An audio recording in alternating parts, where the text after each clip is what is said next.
नमस्कार, 9 PM खास बातमध्ये स्वागत। विधानसभेचं अधिवेशन सुरू आहे आणि या अधिवेशनामध्ये हंगामी इंटरिम बजेट जे आहे ते सादर करण्यात आलेलं आहे। या इंटरिम बजेटचा अर्थ काय? निवडणुका तोंडावर आहेत। निवडणुका तोंडावर असताना बजेट सादर होणं हे सरकारसाठी अडचणीचं असतं, तरी सुद्धा सरकार संकेत देतं ते बजेटमधून किंवा विधानसभेच्या अधिवेशनातून। या विषयावर मी चर्चा करणार आहे की नेमका बजेटचा अर्थ काय।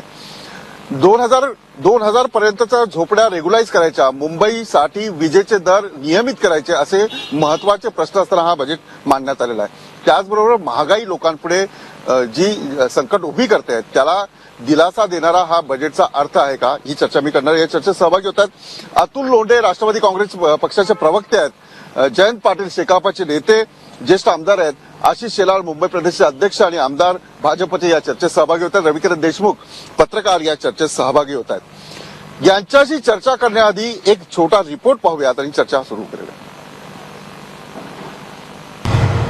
आपण ऐकलं, या राज्याच्या इतिहासात जेव्हा अजित पवार मंत्रालयाच्या प्रेस गॅलरीमध्ये आले होते, एका प्रश्नाला उत्तर देताना ते असं म्हटले की आम्ही साधू संत नाहीये, त्यामुळे आम्हाला ही तरतूद करावी लागेल आणि पुढच्या वेळेला आम्हाला निवडून यावं लागेल।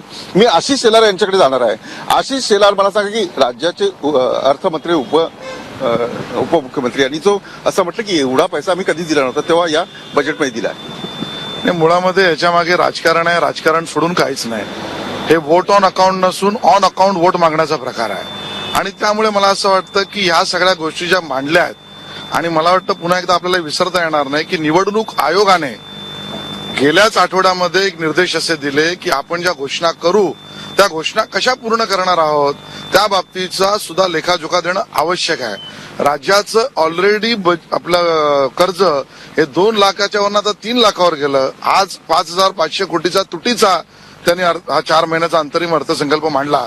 तर राज्याला परत कर्जाच्या खाईत टाकणं, लोकांना फसवणं आणि निवडणुकींना भूलदापा करणं अशासाठीचा अर्थसंकल्प आहे। लोकांना फसवणं आणि सर्वात महत्वाचं 3 लाख कोटी रुपये राज्याच्या डोक्यावर कर्ज आहे आणि हे कर्ज राज्य सरकार मान्य करतं। त्याचबरोबर 5000 कोटी रुपयांचं जी तूट आहे ती सुद्धा राज्य सरकारने मान्य केली। तुम्ही ऐकलं आशिष शेलार काय म्हणतात की राज्याची दिशाभूल करणारा हा अर्थसंकल्प आहे। तुम्ही म्हणताय की देशाच्या म्हणजे राज्याच्या इतिहासात कधी एवढी तरतूद झाली नव्हती। आशिष शेलार यांना तर दुसरा काय अजेंडा राहिलेला नाही। समोर इलेक्शन पाहिल्यानंतर एक चांगल्या प्रकारचा अर्थसंकल्प सगळ्या बाजूचा विचार करून या सभागृहामध्ये मांडला गेलेला आहे आणि त्याच्यामुळे पुढील महाराष्ट्रीयन जनतेला जरी कर्जाची संख्या वाढली, तर कर्ज हे कधीपासून त्यांच्या काळापासूनच सुरू झालेलं आहे युतीच्या गव्हर्नमेंट म्हणून कर्ज वाढलं म्हणून काही लोकांना सोयी सवलती द्यायच्या नाहीत असा जो प्रकार त्यांनी आता मांडला तो अतिशय चुकीचा आहे। त्यावेळेला 40 ते 45 कोटी रुपये कर्ज होतं, आता 3 लाख रुपये कर्ज आहे। ट्रान्झॅक्शन जसं वाढतं तसं गोष्टी प्रत्येक गोष्टीमध्ये वाढतात। आज रुपयाच्या किमतीही वाढलेल्या आहेत, त्याच्यामुळे त्या विषयाकडे जाता कामा नये। एक आहे की अतिशय चांगला आणि लोकांना सवलती, त्याचप्रमाणे सामाजिक दृष्टिकोन आणि सखोल सर्व जातीच्या लोकांना बरोबर घेऊन त्यांच्या दृष्टिकोनातून सुखसोयी देणारा अर्थसंकल्प त्यांनी मांडलेला आहे। सर्वसमावेशक असा अर्थसंकल्प असं तुमचं म्हणणं। पण मी मुद्देसूद देण्यानंतर पाटील साहेब मला सांगा की महादेव शेलार जे म्हणतात की सर्वांकष म्हणजे हा खूप चांगला अर्थसंकल्प आहे, काय मिळतं आदिवासींना, काय मिळतं ओबीसीना, काय मिळतं गरीब जनतेला, काय मिळतं या अर्थसंकल्पात? काँग्रेसवाल्यांची नेहमीची पद्धत आहे की आम्ही हे केलं हे दाखवण्याचं त्याचं नेहमीच एक स्टाईल होऊन घेतलेली आहे। घटनेप्रमाणे कुठल्या खात्याला किती पैसे ठेवायचे याचं बंधन आहे। शेलारजींना मला वाटतं त्यांनी अभ्यास कधी केलेला दिसत नाहीये। 20% काँग्रेसचे शेलार 20% हा राखीव निधी तुम्हाला आदिवासी एससी लोकांसाठी हा ठेवावा लागतो, तो ठेवण्याचं बंधनच आहे। अजित पवारांनी ज्यावेळेला सभागृहात सांगितलं, त्याचे प्रतिनिधी राज्यमंत्री मुळक आमच्या वरच्या सभागृहात आले, तेव्हा ते पण असे जोरात बोलले की आम्ही एवढे राखीव निधी ठेवलेला आहे। पण माझा सवाल आहे याच्या पुढे अजित पवारांना, गेल्या वर्षी आदिवासींसाठी असलेले 5000 कोटी रुपये यांनी न वापरता ते सिंचनाना आणि बाकीच्या खात्यात वळवण्याचा आक्षेप आम्ही ज्या वेळेला घेतला त्यावेळेला त्यांनी त्याचं उत्तर ते देऊ शकले नाहीत. पुरवण्या मागण्यामध्ये ज्याप्रमाणे जी चर्चा होते आम्हाला जी संधी मिळते त्या संधीमध्ये वेळ पण अपुरा असतो. पण नाही, म्हणजे आधी अजित पवारांच्या कारकिर्दीमध्ये सर्वात जास्त पुरवण्या मागण्यांची तरतूद करण्याचा विक्रम 5 वर्षामध्ये अजित पवारांनी केलेला आहे.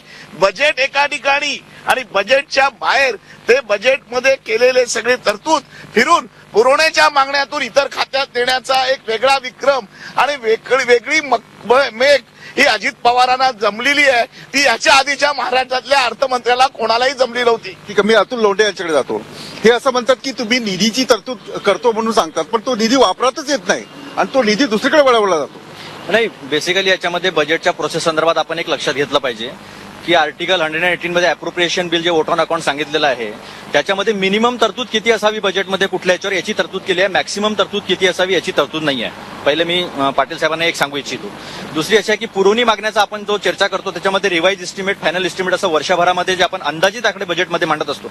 बजेटचा अर्थच अंदाजित इतकं येणार आहे, अंदाजित तितकं होणार आहे. त्या आकड्यानंतर मग जशी जशी तरतूद आपल्याला आवश्यक असते तशी तशी तरतूद आपण सप्लिमेंटरी बिलच्या माध्यमातून किंवा पुरवणीच्या माध्यमातून केल्या जात असते. नंबर 1 हा मुद्दा झाला. एक दुसरा मुद्दा असा की यांनी सांगितलं की आम्ही 3 लाख कोटीचं कर्ज आणलं. ऍक्च्युली फिगर्स ज्या आहे त्या इन्फ्लेशनमध्ये वाढत असतात, उत्पन्न वाढत असतं.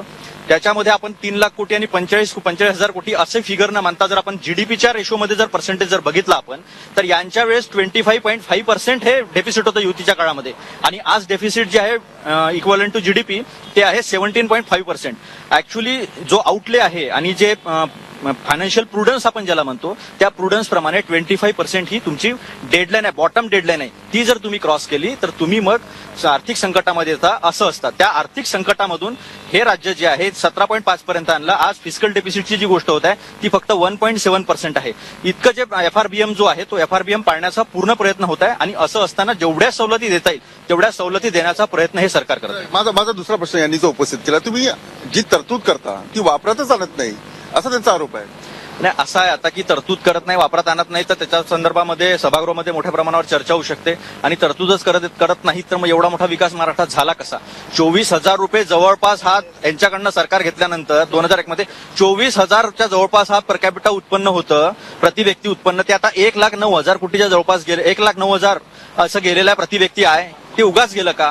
ठीक आहे, मी आशिष शेलार आणि जयंत पाटील तुमच्याकडे येतो. पण आज पत्रकार परिषद होत असताना अजितदादा असं म्हणाले की हा जो निधी आहे आदिवासींसाठी, दलितांसाठी किंवा SC ST साठी आम्ही 3,000 कोटींपर्यंत हा सगळा खर्च आम्ही तरतूद करून ठेवतो. रवी किरण, मला सांगा की अजितदादांना जेव्हा पत्रकारांनी प्रश्न विचारला की गेल्या वेळचे 2,600 कोटी रुपये तुम्ही दिलेलेच नाहीये, त्यावेळेला अजितदादांचं उत्तर काय? नाही, अजितदादांचं उत्तर जे आहे ना ते पूर्णपणे राजकीय उत्तर होतं. एकतर त्या मागच्याच वर्षी अर्थसंकल्प त्यांनी जेव्हा सादर केला तेव्हा 500 कोटी रुपये त्यांनी एका वेगळ्याच प्रयोजनासाठी म्हणून ठेवले होते. त्याचवेळी विरोधी पक्षाने त्यांना विचारलं होतं, परंतु त्याचं काही समाधानकारक उत्तर सरकारकडून आलं नव्हतं. त्यावेळी असं गृहीत धरलं होतं की पुढच्या वर्षी इलेक्शनचा माहोल आहे तर त्या इलेक्शनच्या काळामध्ये सरकारला पैसे लागतील तर ऐनवेळी तरतूद करण्यासाठी म्हणून हे 500 कोटी ठेवले असतील. तसाच हा प्रकार दिसतोय आणि अजितदादांनी तसं काही समाधानकारक उत्तर दिलं पत्रकारांना असं मला वाटत नाही. मला सर्वाधिक चिंता आहे ती अशी आहे की राज्यातली जनता ह्या सरकारला 1,69,000 कोटी रुपये कर देते, सरकारच्या तिजोरीत जमा करते आणि त्यापैकी निव्वळ कर जो आहे, जो वाहनांवरचा कर आहे, जो जमीन महसुलाचा कर आहे, तो जवळपास 1,18,000 कोटी रुपये आहे. तर त्यातला रिटर्न काय मिळतो जनतेला, त्यातला जनतेला जो रिटर्न मिळणार आहे त्यात समाधान आहे की नाही हा सर्वात महत्वाचा मुद्दा आहे. खूप महत्वाचा प्रश्न विचारला आहे की जेव्हा जनता कर देते तर सरकारची जबाबदारी आहे जनतेचं पालन पोषण करायचं. सरकार हे मायबाप असतं. रवी किरण देशमुख यांनी जो मुद्दा उपस्थित केला की तुम्ही एवढ्या मोठ्या प्रमाणात 1,00,000 कोटी रुपये कर घेता आणि तुम्ही लोकांना काय देता, मला सांगा, मुद्देसूद सांगा. मी तुम्हाला मगाशी म्हटलं होतं की मुद्देसूद देतो मी. काय अशी तरतूद आहे की जेणेकरून हा अर्थसंकल्प चांगला? प्रश्नच नाही. बघा, अनेक गोष्टी प्रथमतः अन्न सुरक्षा योजनेसाठी केलंय, त्यानंतर नरेगासाठी, जवाहर योजनेसाठी, त्याचबरोबर आत्ता देखील 20% वीज कपात सगळ्या राज्यामध्ये तो विचार केलाय. सुकन्या म्हणजे महिलांच्यासाठी आर्थिक फायद्याच्या योजना केल्यात. या सगळ्या पद्धतीने ह्या योजना त्या पद्धतीने केलेल्या आहेत आणि त्याच्यामुळे हा अर्थसंकल्प सगळ्या समाजातील स्तरांना एक स्पर्श करणारा अतिशय उत्कृष्ट असा अर्थ. म्हणजे वीज दर वाढ म्हणजे 20% कपात दिलेली आहे. सबसिडी सरकार तिथे येतं, 800 कोटी रुपये तिथे खर्च होतात. अशा प्रकारची उत्तरं सरकार देतं, काँग्रेसचे प्रवक्ते तेही देतात. मी ब्रेक घेणार आहे.